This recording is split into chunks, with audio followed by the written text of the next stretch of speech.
አፍንጫሽ ላይ ላለችው ትዕግስትሽ ነው የምትንጨረጨሪ ትላለች ሊና። ቅዱስ ለተፈጠረው ነገር አፉ በሉኝ እያለ ነው ጽናትን። ሰኑና ሊና ጦርነቱን ጀምረውታል። ክብሮም የማን ይሆን? ሰኑና ክብሮም።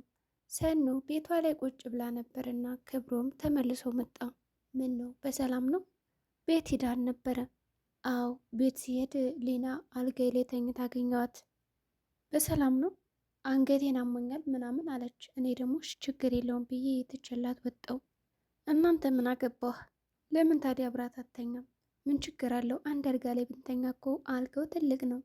በዛ ላይ ሁለት የተለያየ ብርድ ልብስ ነው የምንለብሰው፣ ይበቃናል። እሱ ቢሆንም እሷን አላምናትም። የተለያየ ግድግዳ ቢሆን እንኳንም እኔ እኮ ላንተ አስቤ ነው። እንዴት ማለት? ልክ እንደ ኪራ እንዳትሆን ብዬ ነው። እሱ እኮ ያው ሚስት ስላለው ነው። እኔ ደግሞ ምንም ችግር የለብኝም። ችት ማድረጉን ፈልጌው ሳይሆን ስህተት ቢፈጠርም ችግር የለብኝም። አሀ እንደዛ ነው። ግን ለምንድን ነው እንደዚህ ጠላት ያደረግሻት ሰኒ ብሎም ጠየቃት። በቃ አትመቸንም አለች። ጠላት ማድረግሽ ተገቢ አይደለም። ለምን ጠበቃ አትሆንላትም? በቃ እንደውም ውጣልኝ ከቤቴ ብላ አስወጣችው። በልሂድ። ኪራና ጽናት ተኝተዋል። ኪራ እናቴ ብሎ ይጠራታል ጽናትን። ወዬ አለች። አኩርፈሽ ነው? አላኮረፍኩም። ያለዛማ እኮ አቤት ነበር የምትይ። እሺ አቤት። ኪራ ልቤን በጣም እንዳትጎደው እሺ። ምንም ቢሆን እውነቱን ካንተ ነው መስማት የምፈልገው፣ ከሌላ ሰው መስማት አልፈልግም እያለችው ነው። ኪራም እሺ ብሏል። እንደዚህ እያወሩ እያለ ሊና ተደብቃ ታዳምጣቸዋለች። ፍቅራቸውንም እየተገላለጹ ነበር። ወይ እንደዚህማ አላደርግም ትላለች። በሩንም በርግደው ገባች ወደ ውስጥ። ወይኔ ይቅርታ፣ እኔ እኮ ሽንቴ ልሻና ነበረ፣ ስካሩም አልለቀቀኝም። ባለትዳር ቤት ገባሁ አይደል ከክላሳችሁ እያለች ተንተባተበች። ኪራና ጽናትም ውጭልኝ ይሏታል። እሺ እወጣለሁ፣ ግን እኮ በሩን መዝጋት ነበረባችሁ፣ ቆልፉት አለች። ጠዋት ሆነና ጽናት ወደ ሳሎን ስትመጣ ሊና ተኝታለች። ደህና አደርሽ? ምን ደህና አድራለሁ፣ ጤናዬን አሳጥታችሁኝ፣ ቋንጄን ሁሉ እያመመኝ ነው፣ ሳይሰበር አይቀርም፣ ሙሉ ሰውነቴን አሞኛል። በቃ ይዞሽ መድኃኒትሽን ውሰጅ፣ እኛም እኮ የምንችለውን ነገር እያደረግን ነው አይደል? ለእኔማ የሚያስብልኝ ሰው የለም። ብታስቡልኝማ ፍየሏንም በጓንም አርዳችሁ መረቁን ትሰጡኝ ነበር። አሁንስ ያስጠላኝ ሰዎች ለምን እንደሚጠሉኝ። አረ እንደዛ ትበይ። ሊጠሉሽ የሚችሉት በጸባይሽና በድርጊትሽ ነው። ጸባይሽን አስተካክይ ትላታለች ጽናትም ከመከረቻት በኋላ ለማንኛውም ኪራ ወደ ስራ ሊሄድ ነው፣ ቁርስ ለሳትልና ጥላት በድግ ትላለች። ሊናም በጣም ትበሳጭና እንደዚህ ማትኝ ትልና ትከታተላታለች። ናሆም እና መሩ ተኝታ ነበር። ስራ ትሄድም እንዴ? ሂድ እያለችው ነው። እኔ ደህና ነኝ አላመመኝም፣ ሂድ። እኔ ልመንሽ መሩ፣ አሁን እኮ እንደዚህ ጥየሽ ቢሆን ምንም ነገር አትስሪ ብዬ ስመጣ ሶፋውን አንስተሽ ወጥ ደግሞ እየተለያየ በአይነት ሰርተሽ ነው የምትጠብቅኝ። እንደዚህ ሆኖማ ጥየሽ አልሄድም እንዴ? ታዲያ እኔ ሴት እኮ ነኝ፣ ለምን አልሰራም? እኔ ታዲያ ምግብ ካልሰራሽ ወንድነሽ ብዬሻለሁ እንዴ? ይላታል። አይ ስራዬ ነው እያለች ነው። የምልሽን ስሚ መሩ፣ በቃ ተኝ ትለዋለች ይላታል። ምሩም አንተም ተኛ እያለችው ነው። አይኔም አልተኛም፣ አሁን ምሳ ስለበለው ቦርጭ ያወጣብኛል እያለትም ነበር። ጽናትና ሊና ኪችን ናቸው። ጽናትም ለምን መጣሽ እዚህ አለቻት። በዚህ ብርድ እንደዚህ ተሸፋፍኝ የመጣሁት ዝም ብዬ መሰለሽ? ወይስ ደግሞ ኪችን መግባት የለብኝም? አረ እንደዛ ማለት ፈልጌ አይደለም። እኛም እኮ ሰውነን ልክ እንደናንተ መወደድና መፈቀር እንዲሁም ደግሞ የተሻለ ኑሮ መኖር እንፈልጋለን። እሺ በቃ እኔ ሱሰኛ ነኝ፣ ቃሚ ነኝ፣ አጨሳለሁ፣ ግን ደግሞ ልጠሉኝ አይገባም። እናንተ ከዚህ ከሞቀ ቤታችሁ ውስጥ ቁጭ ብላችሁ በሌላ ሰው አትፍረዱ፣ ዝም ብላችሁም ትፈርዳላችሁ አይደል ብላ ቆጣ ቆጣ እያለች ጽናትን ተናገረቻት። አረ እንደዛ ማለት አይደለም አለችና ጽናትም አቀፍ አረገቻት። መጨረሻ ላይም ወጣች። ጽናትም ምን ብያት ነው ግን እንደዚህ ያዘነችው አለች። ቅዱስ እና ሰኑ ካፌ ውስጥ ተቀጣጥረዋል። ቅዱስ ይችን ካፌ ደገምናት አይደል አለ። እንዴት ነው ታዲያ በጧቱ ቡና መጠጣት አይከብድም እንዴ? ያውም በባዶ ሆድ ብላ ጠየቀችው። ለእኔ ምንም አይደል፣ ሰው ግን ዝም ብሎ በማያገባው ነገር ይፈታፍታል ማለት አንቺም አንዷ ፈትፋሽ ነሽ እያልከኝ ነው? ኧረ ትናገር ያለሽ ቀላል ይላታል። ሳላስብ ተናገሬ ነው፣ ችግር የለውም፣ ያንተንም የኔንም አስባለሁ። እኔ ምለው ለምንድን ነው ከነጽናት ቤት የቀረው? በምን አይኔ ልያት? ግን ምን ብታረግል ነው እንደዛ ለእሷ ብላ የተደባደብክላት ለሚና? እኔ እንጃ። ደግሞ እንዳመጣት መልሳት፣ አስወጣት ከህይወታችን። ምንም ቢሆን ኪራና ሊናን ያገናኛቸው ድልድይ አንተ ነህ። ግን ደግሞ ያንቺን ሀሳብ ብቻ ማንጸባረቅ የለብሽም። የሌላውንም ስሜት ተረጅ፣ መረዳት አለብሽ። ለሰው መጨነቁ ትርፉ ስብራት ነው። ግን ደግሞ አለማሰብሽ የሚያስቡልሽን ሰዎች አሳጥቶ ከሚመጣብሽ ጸጸት ይሻላል ማሰቡ ማለት።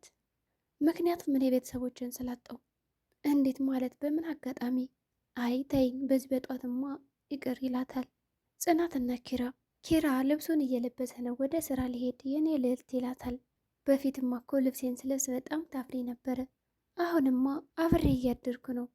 ባልና ሚስት አይደለን? ከአንድ ወንዝ ሲቀዳ ባልና ሚስት። ስራ ረፈደብህ፣ በቃ እኔ ላልብስ ሸሚዝን ትለዋለች። ይህ ከሆነማ ይሄ ልብስ እዚሁ ተጣብቆ ይቅር ይላል። ለምን? በቃ እንደዚያው። ፍቅሯ ግራሸብህ እንዴ? አዎ። ሰኑ ከእህቷ ጋር እያወራች ነው ስልክ። ሄሎ እህቴ፣ እንዴት ነሽ? ደህና ነሽ ወይ? ደህና ነኝ። ሰሞኑን ስራ አልገባውም፣ ግን እንዴት ነሽ አንቺ? ደህና ነኝ። ደውሎ ነበር? ነገረሽ? ወረኛ ነገር ነው እንዴ? አረ እህቴ፣ ስራዬን በአግባቡ ነው የምሰራው። እሺ እሄዳለሁ። ማታ በቪዲዮ ኮል እናወራለን። አሁንማ ልወጣ ነው፣ በኋላ እናወራለን። እሺ ቆይ ብላ ስልኩን ትዘጋዋለች። ሰኑም ቆይ ከስራ ውጭ የትም መሄድ አይቻልም እንዴ? አሁንማ የቁም እስረኛ ሆንኩኝ እኮ እያለች ነው። ክብሮም ሳሎን ላይ ተኝቷልና ሊና መጣች። ክብሮም በእንቅልፍ ልቡ እጇን ይዟታል። ሊናና ክብሮም እጅና እጅ ተያይዘው ሳለ ሰኑ ትመጣለች። እንዴት አደራችሁ? ደህና። ክብሮም በእንቅልፍ ልቡ ነውና አላስተዋለም። ሰኑ በጣም ተናዳ ወደ ኪችን ትገባለች። አሁን መጣሽ አለች ሊና። ሰኑ አለ ክብሮም። ምን እየሰራሽ ነው? እኔ ምንም አልሰራውም። በህልምህ እኮ ነህ እጅን ይዘህ እንደውም ሳብ ያደረገኝ አንተ ነህ። ማን? እኔ? አዎ። ግን ምን እያየህ ነበር? መቼም አንቺን አልልሽም አይደል? ምን አስበሽ ነው? ምንም። እኔ ብሄድ ይሻላል ብሎ ብድግ አለ። ሰኑና ጽናት። ሰኑ ኪችን ሆና በጣም ተናዳ ስለነበረ ሰኑ ደህና ነሽ? ደህና ነኝ። ዛሬ ደግሞ ከነ ፖርሳሽ ነው እንዴ ኪችን የመጣሽው? ቆይ እኔ ከዚህ ቤት የምመጣው ለምግብ ብቻ ነው እንዴ? ቤቴ ምግብ የለም እንዴ? እያለች መናደድ ጀመረች። ታዲያ የፍቅር አቋራጭ ነኝ ወይስ መቀስ ነኝ እያለች ነበረ። ማን ነው? ማን ነው እንደዛ የምትይው? ከዚህ ቤት ከኪራ ውጭ ሌላ ወንድ አለ እንዴ? ክብሮ ምን ነው? ያጅ ለንፎ ነው ትላለች። እራሱ ተኝቷል። ታዲያ እጅ ለእጅ ተያይዘው የነበረው ለምንድን ነው? ሰኑ በጣም እየተንገበገበች ነው። ገና ለገና እጁን ያዘችው ብለሽ ተንገበገብሽ እኮ አለች። ጽናትም ለምን ይዘው አትሄድም? ከዛስ ልትከታያቸው ነው ወይስ ደግሞ እሷ ሞግዚት ናት የምታስተኘው እያለችም ነበር። አሁን ሳሎን ማን አለ? ማንም የለም። ወደ ሳሎን ስትሄድ ሊና አለች። በሌላ በኩል ናሆምና ቅዱስ ምሩ ሊጠይቃት መጥቶ ነበር። ደህና ነሽ አይደል? ደህና ነኝ። ናሆምም ቅዱስ እስኪ ንገራት አንተን፣ እኔም አልሰማም ብላለች። አትረፊ እረፊ ስላት በቃ አታርፍም እያለ ነው። ደህና ነኝ አትበይ፣ ባለፈውም እንደዚህ ደህና ነኝ ብለሽ ነው የሸወርሽን። ሰዎች እኮ አስታማሚ አጥተው ይሞታሉ። አንቺ ደግሞ በጣም የሚያስብልሽ ሰዎች አሉ። ይህን ጎረምሳ እባክሽ አታስጨንቂው ይላታል። አይ ቅዱስ፣ እኔ እኮ ታማሚ ነኝ ሁሌም። አንተም ቢሆን በቅጡ አስታሟት፣ ሞት አይቀሬ ነው። እስከዛ ግን በደስታ ኑሮ። ናሆም ምን የምልህ ቅዱስ፣ የቤት ሰራተኛ ፈልጌ ነበር፣ የምታውቀው ሰው ካለ አምጣልኝ፣ ያለዛ በደላላ ማመጣለሁ እያለ ነው። ምሩም ለዝቹ ስራ ነው እንዴ ደላላ የሚያስፈልግ አለች። እኔም ማውቀው የለም ግን ካገኘው እሺ።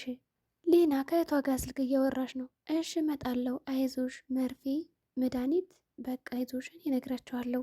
እነሱ የሚሉሽን ብቻ ውሰጅ፣ ሁሉንም ማስተካከላለሁ እያለቻን ነው። ሰኑ መጣች። ምን ነው ስመጣ ተሎ ዘጋሽው ስልኩን? አይ እየጨረስኩ ነበር። ሚስጥር ቢሆንም አልሰማም። ለነገሩ እሱንም አኳዬ ነው ከክብሮሜ ጋር። እንደዛ ስታይን እኮ ነው ጥለሽን ውጥት ያልሽው ባንዴ። ክብሮሜ እያለች እየደጋገመች ስሙን እየጠራች እያናደደቻን ነው። ወደድሽው እንዴ? ስሙ ያምራል አይደል? አዎ፣ ሲጀምር ልጁ እኮ የስራ ሰው ነው። በዛ ላይ ጸባይ ያለው ትትህን ነው። አዎ፣ ከዚህ ቤት ያሉት ሁሉም ሰዎች ይወደዳሉ፣ ግን አንቺ ነሽ የማትወደጂው አለች ሰኑም። ክብሮሜ ስትል በድጋሚ ታዲያ ከወደድሽውማ ለምን አትነቀሽውም እጅሽ ላይ አለቻት። በዚህ ከቀጠለማ አይቀርም አለቻት። ሰኑም በጣም ተናዳ ትወጣለች። ደረጃ ላይ ከክብሮም ጋር ይገናኛሉ። ምን ነው በሰላም ነው? ተናደሻል ወይስ አኩኩሉ እየተጫወትሽ ነው? ምን አገባህ አለች። ምን ነው ተናደሻል እንዴ ንግስቷ? ሳሎን አለችልህ፣ ብቻዋን ሂድና አታስጠብቃት። እጅ ልጅ እንደዛ ታይዛችሁ የነበረ ቃል ኪዳንም እንደሚፈጽም ሰው ምንድን ነው ደግሞ ክብሮም እያለች ነው። ሰኑ አልገባኝም፣ ስለምንድን ነው የምታወሪው? አንተስ ለምን ሚና እያትላትም? ቢገባህማ ትመርጥ ነበረ። በቀናት ቅጥል ብላ ጥላው ሄደች። ክብሮም ይች ልጅ ምን ሆኗት ነው ይላል። ወደ እነ ምሩ ቤት አመርተዋል ሁላቸውም። ቅዱስም ነበረ። ጽናትና ሰኑም ሄዱ። ደህና ዋላችሁ? ደህና። ክብሮም ቅዱስ በቃ እኔ ልሄድ አለ። ጽናትም ቆይ እንጂ እኛ ስንመጣ ነው እንደምትሄደው አለች። ሰኑም አይ አንቺን አይንሽን ማየት ፈርቶ ነው አፍሮ ነው አለች። ለምን? ያው በተፈጠረው ነገር አንተ እኮ አውቀህና ሆን ብላ ያደረግከው ነገር አይደለም፣ ስለዚህ አትጨናነቅ እያለችው ነው። እሱስ ልክ ነሽ እንደው አፉ በይኝ አላት። እሺ አለች። ሰኑም አረ ምሩን ረሳናት፣ በዚህ አይነት እኮ ስለ እናንተ እርቅ ስናወራ መዋላችን ነው አለች። ምሩ የደህና ነሽ ወይ? እኔ በጣም ደህና ነኝ፣ ይኸው ቁጭ ብዬ እየተቀለብኩ ነው አለች። ምሩ አንቺ እኮ ደከመኝ ስለማትይ ነው እንጂ እረፍት ያስፈልግሻል። እኔ እሰራለሁ ስራውን፣ እንደውም በቃ ቡና ላፍላላችሁ ትላለች ምሩ። እንዴ ናሆም ይኸውላችሁ ምንም እኮ አታርፍም፣ እንደውም ምን ያፈላለሁ አለ ጽናት። ናሆም አይ እንደውም የሰኑ ቡና ነው ይናፍቀኝ አለ። ቅዱስ ሰኑ ቡና ማፍላት ትችያለሽ እንዴ ብሎም ጠይቃት። ሰኑም አላፈላም አለች። ያለዛ ግን ቡናን ቆሉልኝ፣ ከዛም በኋላ ፍጩልኝ፣ ከዛ ፈላዋለሁ አለች። ናሆም አረ ለምን በነካጃችን እኛ እናፍለውም አለ። ቅዱስም ለእኔ ብቻ ሻፊልኝ አንድ ሲኒ እያላት ነበር። ድራማው በዚህ ነው የተቋጨው። ሰላም ጤና ይስጥልኝ የቻናል ቤተሰቦች። ለዚህ ቻናል አዲስ ከሆናችሁ ሰብስክራይብ በማድረግ ተቀላቀሉ። በቀጣይ ቪዲዮ እስከምንገናኝ መልካም ጊዜ ይሆንላችሁ።